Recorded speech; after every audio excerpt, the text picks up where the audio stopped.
this, the same like we just did there. Just this. But 80 gallons. 80 gallons of it, huh? And you have 2 of these going. We have 2 of these going.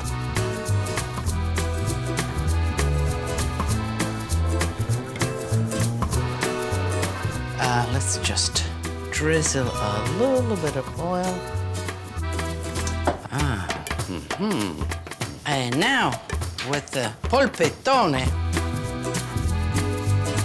and it kind of dribbles down, which looks really good. Let me try one. Let me try one of the first ones. Delicious. Call it St. Joseph's Day. Call it Father's Day. For me, any way you put it, it surely is a celebration. You feel the crack? Yeah, I feel the crack and the pinch. Feels good. Say Chioggia. Chioggia. There you go. You're Italian.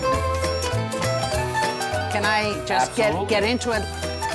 Come and join me.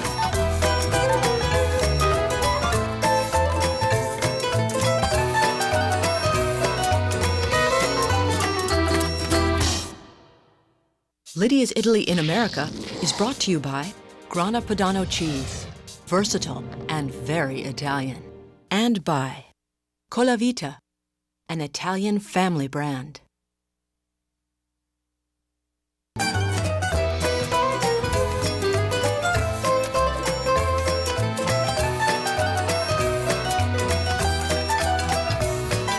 Buongiorno, benvenuti to Lydia's Italy in America.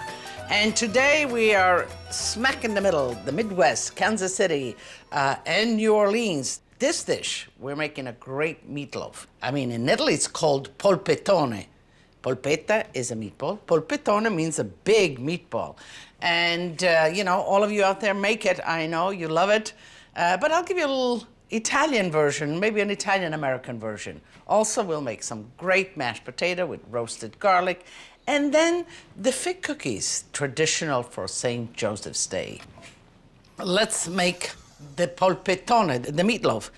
Here I have half beef and half pork. You can make it all beef or all pork, but this way it's a nice blend of flavor and of also mellowness. The pork has a little bit more fat and it's maybe softer and makes it more flavorful. To this, I will add a pestata of carrots, onions, and celery. And while I make the pestata, let me just have the bread soaking because I'm going to just squeeze it and put it in. This is leftover bread. You know how I tell you all the time, use everything, save, especially bread. Okay.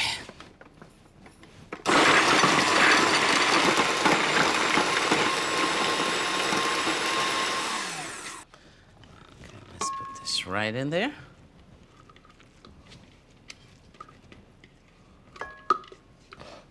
So to this, let's soak the bread. But let me just break it in.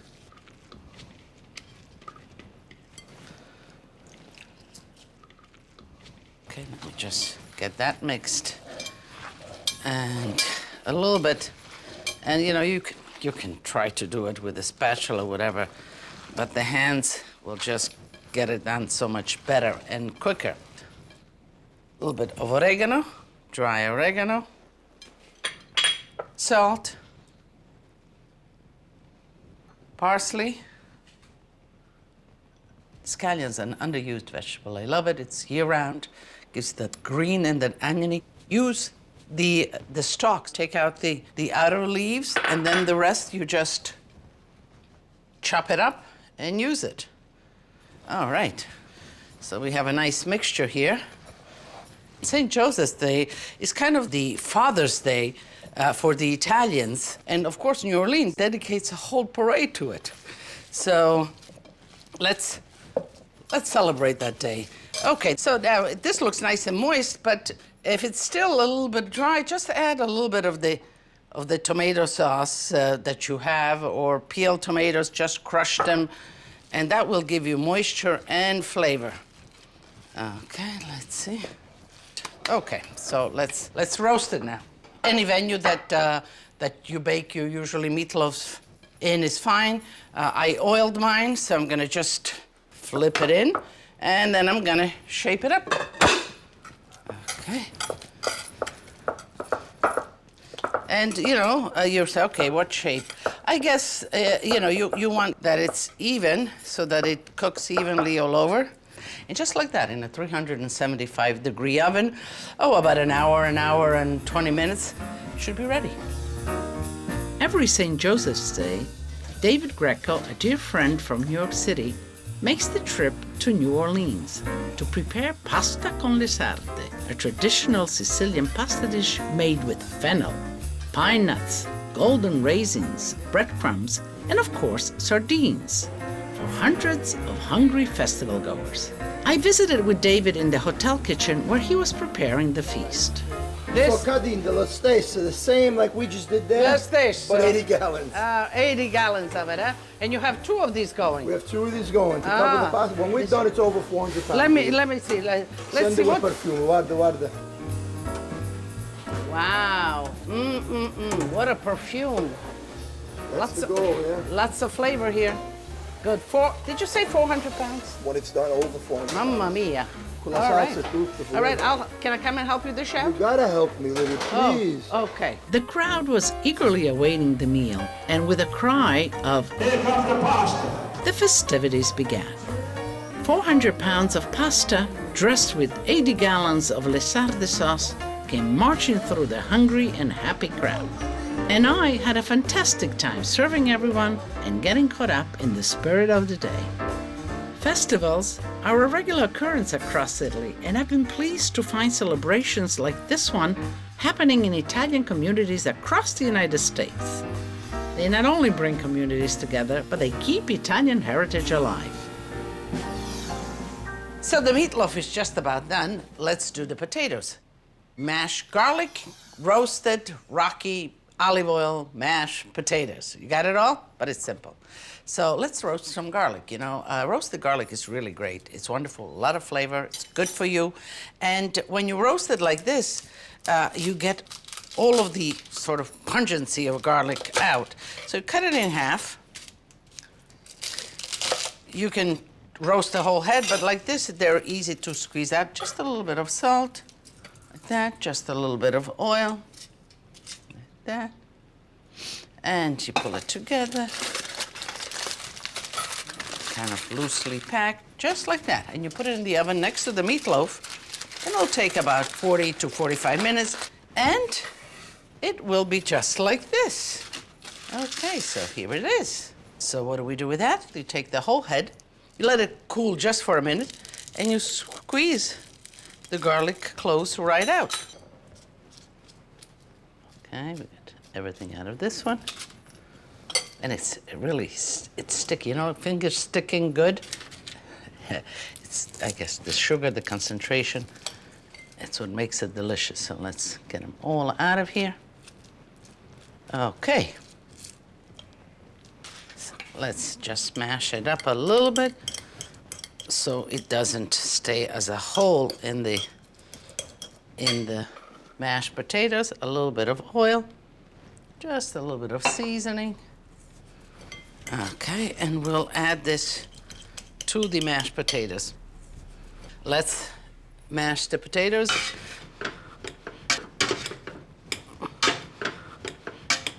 And yeah, you can pass the potatoes through a sieve or through a vegetable grinder or whatever, but I kind of like them nice and rocky. Just like that. Okay, and of course you want to mash them while they're warm.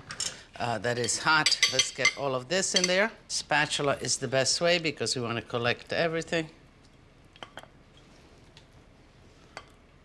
Okay. Salt. Okay.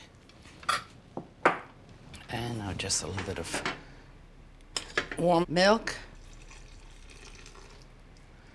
And olive oil.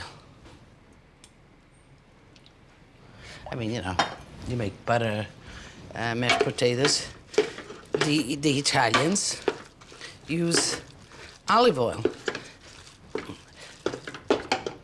Just a little bit. Depends on how dense you like your mashed potatoes.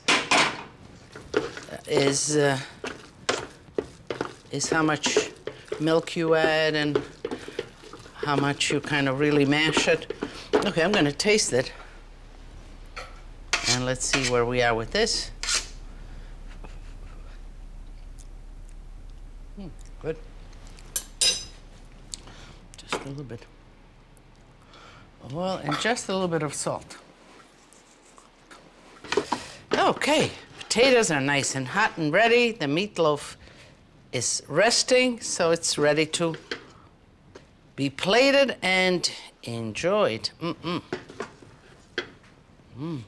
The nice aroma of the garlic sort of permeating the whole thing.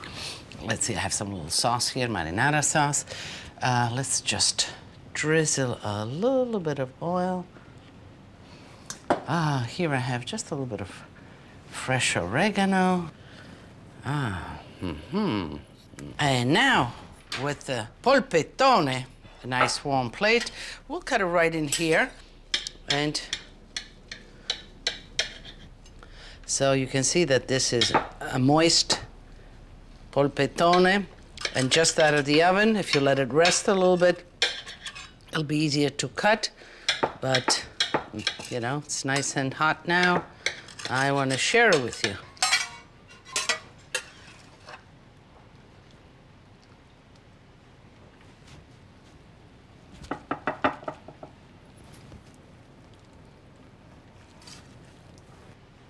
Okay.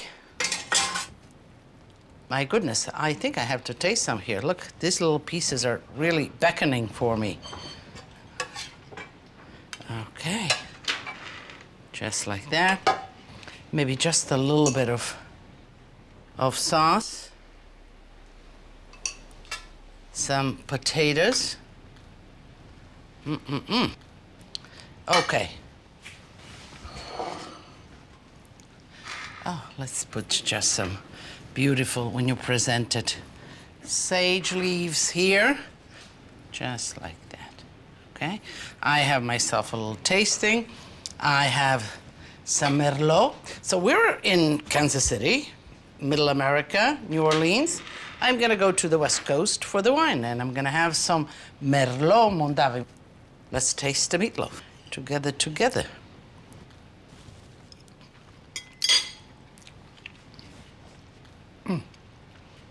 It's really, really good. It's very tender because all the vegetables and all of them are flavorful. It just speaks of, you know, I don't know, home, my home, your home. The Merlot is great. We'll enjoy this. But then I want to show you the traditional fig cookies made for St. Joseph's. In Kansas City's Italian neighborhood, Columbus Park, a beautiful thing happens every March.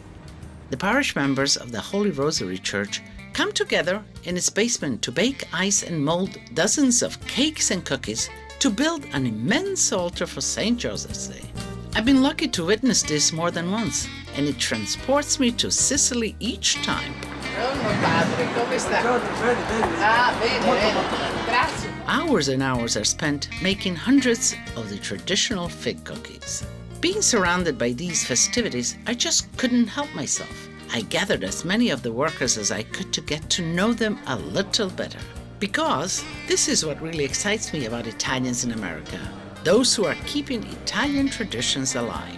I have with me the team that really pulled together this very special St. Joseph's feast. And it has a special meaning for Sicilians, for Italians, and for different parishes. Now, Diva, you are the kind of organizer. Yes. The ultimate is the celebration, but then you sell all of this for a benefit and you give it to the needy causes. Right. Yes, exactly. Oh, Yes. that's so wonderful, so wonderful. The interesting fact is here that, you know, you, for all matters, are American, you know, third, fourth generation, and yet you feel so tight, so connected to the heritage. Why is that? We all grew up in this area, and Holy Rosary really means a lot to me, and I know the rest of us. And we want to keep it going, and we want the camaraderie with everyone. The tradition keep on going, yeah. tradition Now, goes. I was told that you did those wonderful sculptures of Mary, Joseph, and Jesus in the fig cookies, kind I of. did. So you were an artiste at Well, pretend to be. Rosalie George, what is the meaning for you of this? It's a tradition, and it's been handed down from our mothers, you know, and not to me, and now to my children. And you say that the feeling of this is almost like a wedding for you. Yes, it is a wedding. You plan day by day, and the excitement and the work and everything, and then at the end of the day, everybody leaves happy, and there's a fulfillment. And we look forward to the next year. Oh, that's wonderful. And Jim, I understand that you are the official baker. You pull the cookies Yes, in I and am. out. You That's make right. sure that they're baked at the That's right temperature. They're the makers, and I'm the baker. Okay, that even rhymes. I really could have spent all day there and would have loved to have gotten my hands into making those fig cookies. But I had to catch a flight to New Orleans to go visit a second altar while the time was still right. This altar at the Holy Rosary Academy was filled with fresh flowers and bountiful produce, and of course, those delicious fig cookies and their elaborate counterparts. If you ever find yourself in an Italian neighborhood on St. Joseph's Day, I urge you to visit one of these charming and impressive altars. They really are a sight to behold. Those fig cookies, everybody loves them. Figs and fig cookies and fig desserts have been made for centuries, for millenniums. Dried figs, they last through the whole year, and they're great. Let's revive them. I chopped them up here. I'm gonna put them in the pan right here with some grappa. Figs and grappa go together so well. A little bit of orange juice, honey. So we'll let that simmer away. And all you want is the figs to kind of plump up and soften up. In the meantime, let's make the dough. Some simple flour, salt, just a little bit of salt, just a little bit of baking powder, sugar, and all of this goes into the processor. Okay, we'll give it just whisk it a little bit. The eggs with the milk. And we'll get that in there now.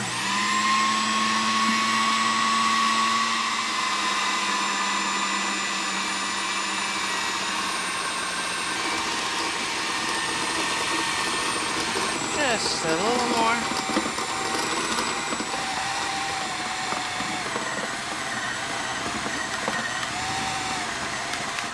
Okay, just give it a little kneading right here. Right, we need just a little bit more flour. The dough is very soft. It comes crumbly. You wrap it up in some plastic wrap and you give it, an hour or two just to rest, and baking powder to just begin to activate a little bit. So we'll let this rest, we'll clean up, and then we'll come back, we'll make the stuffing and make the cookies. The figs that we were cooking are done. Let me just show you, nice and soft. And what we wanted is really make it into a paste and give it some more flavoring. Lemon rinds, just a little bit of cinnamon.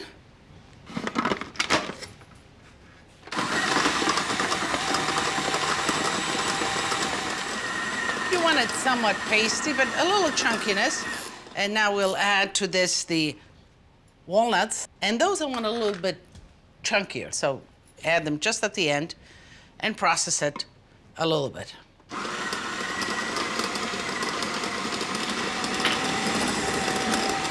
Okay.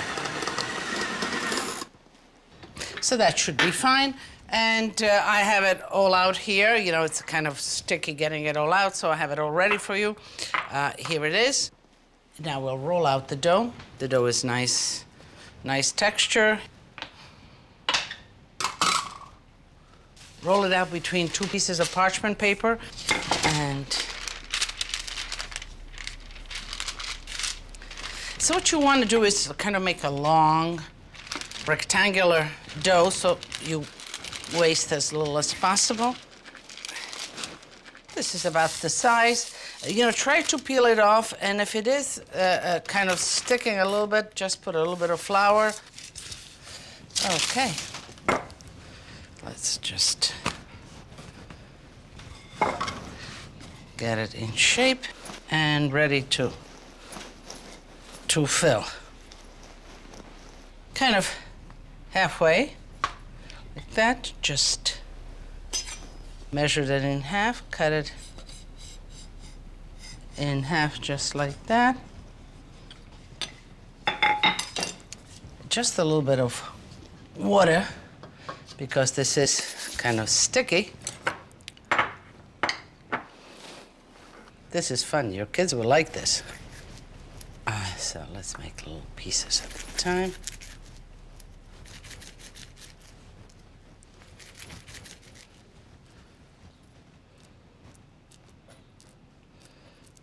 Okay. Just like that. Okay. Just roll it over and you seal it. Now you can make them bigger with more stuffing. You can make them smaller. Okay, let me just cut the excess dough away. Seal it. You put the sealed part always underneath. With a sharp knife, you cut your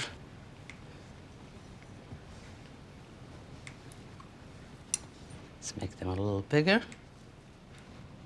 Just like that, and then you plump them up again.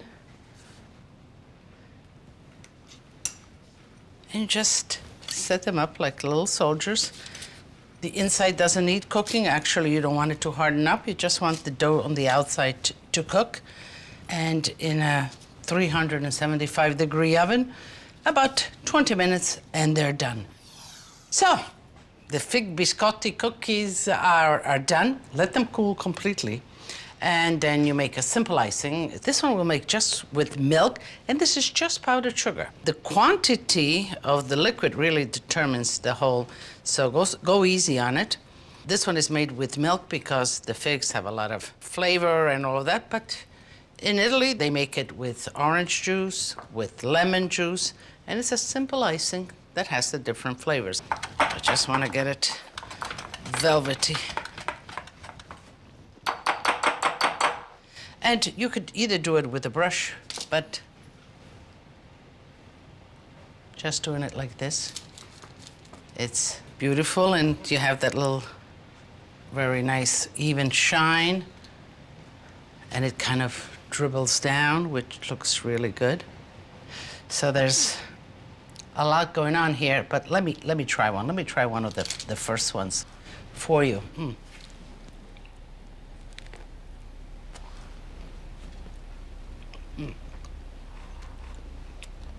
Delicious. A little chewy, figgy. This with a little Prosecco. I'm gonna get going finishing this, but in the meantime, I'll invite you. So, tutti a tavola a mangiare. St. Joseph's Day's feast.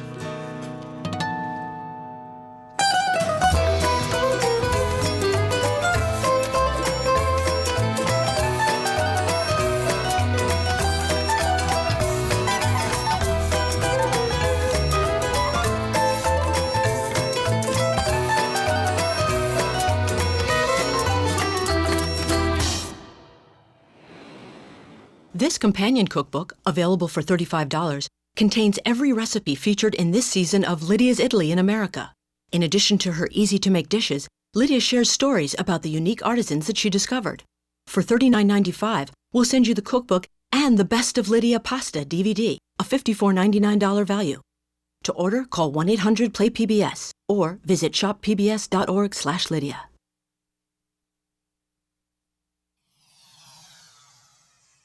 To learn more about Lydia and her family, to get recipes, tips, techniques, and much more, visit us online at lydiasitaly.com.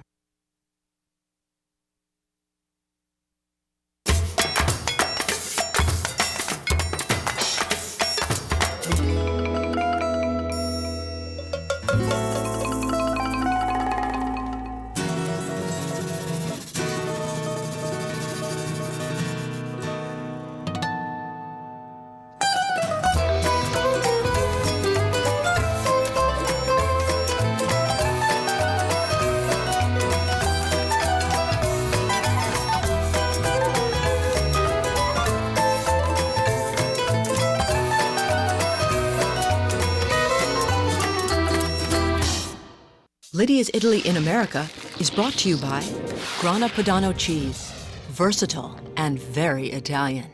And by Perugina Baci, a dark chocolate and hazelnut kiss from the heart of Italy.